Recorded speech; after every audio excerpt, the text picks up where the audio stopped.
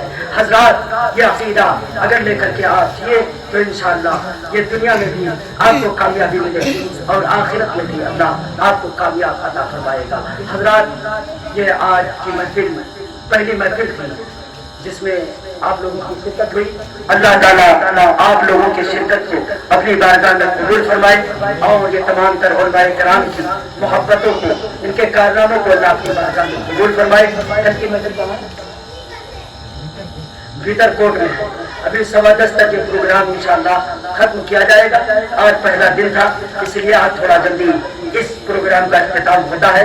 جتنی باتیں کہی گئی ہیں اللہ تعالیٰ اپنی بارگاہ میں قبول فرمائے اور ہم بندوں کو عقیدہ توحید پر مضبوطی کے ساتھ رہ کر زندگی بسر کرنے کی اللہ توفیق عطا فرمائے، خالص ایمان اللہ عطا فرمائے، مضبوط ایمان عطا فرمائے۔ اللہ کی ذات میں کسی کو نہ شریک کیا جائے نہ شریک سمجھا جائے، بس اللہ ہی دستگیری کرنے والا ہے، اللہ ہی مدد کرنے والا ہے، اللہ ہی رحم فرمانے والا ہے، اللہ ہی روزی دینے والا ہے، وہی موت دیتا ہے، وہی زندگی دیتا ہے۔ تبارک الذی بیدہ الملک وہو علی کل شیء قدیر، تمام کائنات کا بادشاہ وہ پروردگار ہے۔ ان اللہ علی کل شیء قدیر، ہر شے پر قدرت رکھنے والا، طاقت رکھنے والا وہی پروردگار کی ذات ہے اور کوئی ذات نہیں۔ کسی کے لیے بادشاہت نہیں، کسی کے لیے حکمرانی نہیں۔